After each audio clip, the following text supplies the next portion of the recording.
I recently viewed a YouTube clip by Aaron Gray Outdoors on hiking in the Spires. I reflected on my 3 trips to the Spires and reminisced about the hardest and toughest bushwalking I've ever done.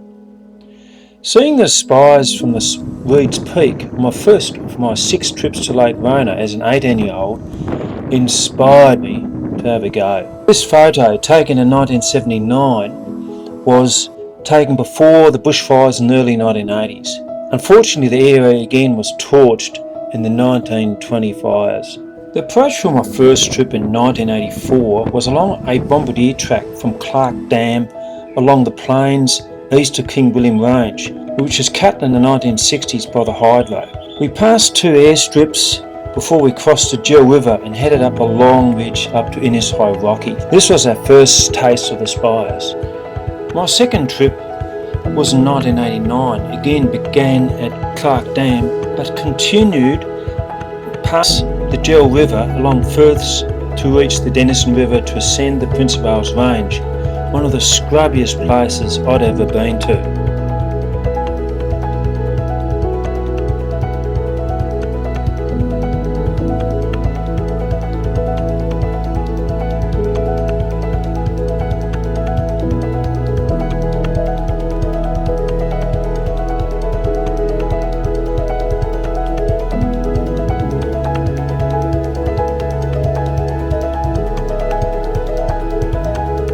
After that unforgettable experience, we then bashed our way down to the Denison River and made up our way up to Innes High Rocky. This section of bushwalking, while very memorable, wasn't very pleasant. After the Spires, we exited via the Denison Range, past Lake Rona.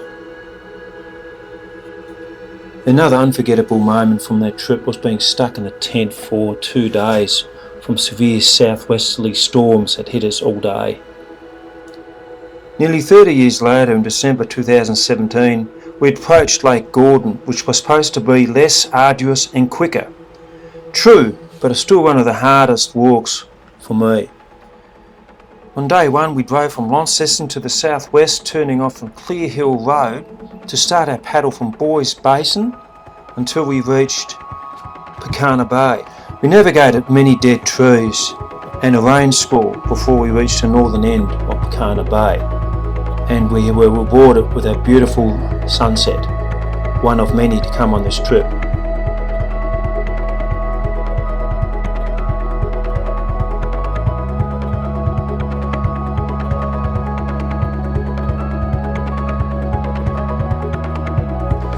Day 2 was an excellent start to the day. After crossing the plains, we picked up the least scrubbiest ridge to go up to the Pleiades Range. While we only had to ascend 450 metres, it was tough going in the heat. Along the top for the next 2 k's or so was okay before we dropped down to a creek for a welcome drink. The spur going up to the next high point looked easy from afar, but was tough going as we encountered very thick scrub. We were a little bit disconsolate given the hardest part was yet to come. We skirted on the western side of the next tall outcrop and were surprised it was easier than our expectations. We reached a saddle to Pecana Peak by mid-afternoon. Given our exertions, we decided to forego the points and head along to a little ridge to a lake where we found a campsite on an island. We were set up by about 4 and had a snooze until tea time. It was a tough day. Day 3 started wet, and all the way until we reached Shining Mountain it had rained, but we were pleased once we set up tents we could enjoy the beautiful views, and we expected for the Spires to peak out pretty soon. We didn't have to wait long. We were rewarded for our hard efforts for the last 3 days. The views didn't disappoint, and we had this to look at for the next 2 nights and 2 mornings. We weren't disappointed with this fantastic sunset which we were about to experience.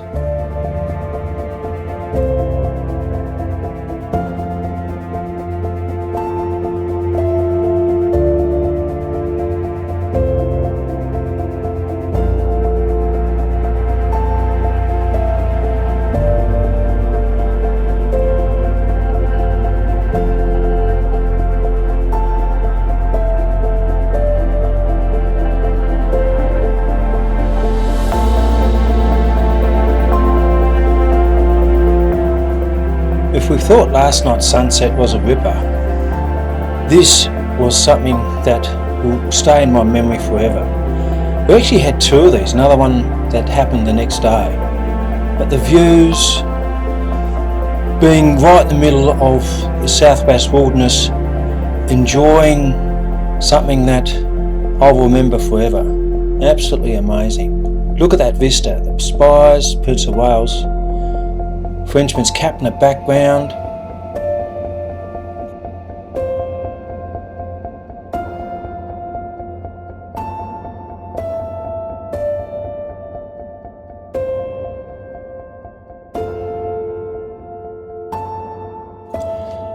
So this was another difficult and hot day. So after breakfast we set off down to the ridge, off Shining Mountain and up into the spires and the font.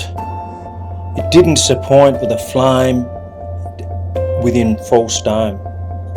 We then climbed up in the heat and again we weren't disappointed.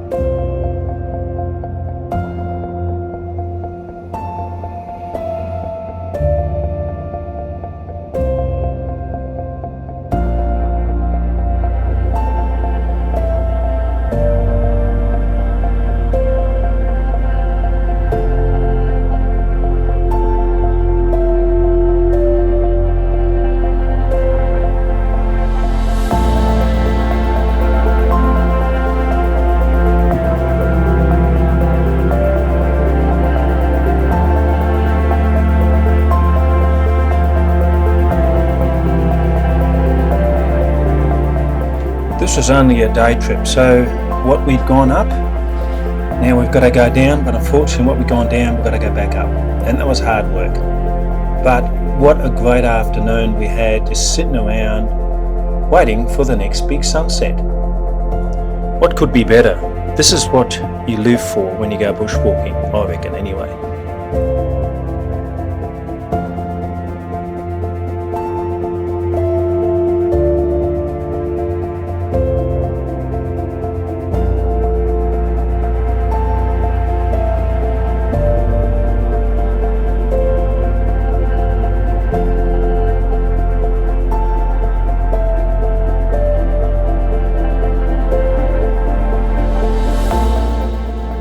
Another day, another sunrise. Anyway, that's what I'd like to say, and we weren't disappointed. It made for a very early morning, but we had a very leisurely part and start to the day before our trip back.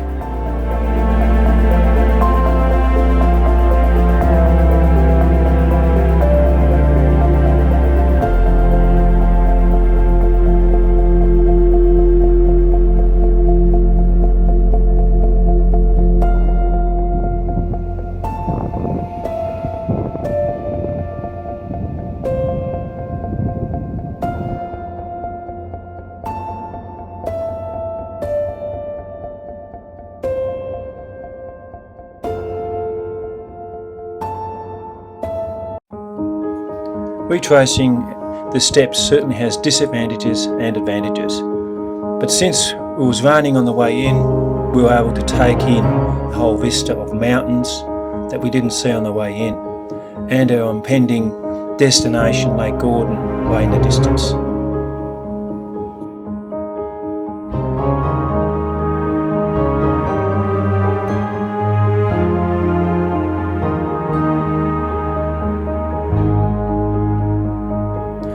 Our last look, what was truly an inspiring mountain range.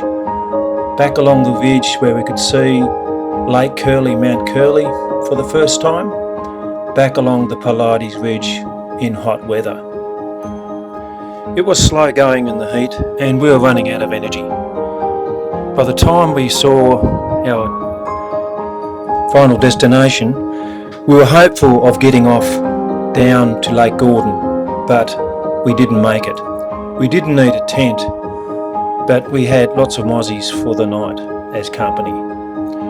While we had a shortened sleep, we were rewarded again with yet another fantastic sunrise. This time we had the vista towards the south, Mount Anne, the Arthurs, Federation, Clear Hill and so on. While viewers of this video might have got sick of countless sunrises and sunsets, I will never go tired of seeing such beautiful scenes, and we're rewarded with this unusual rainbow that stretched west.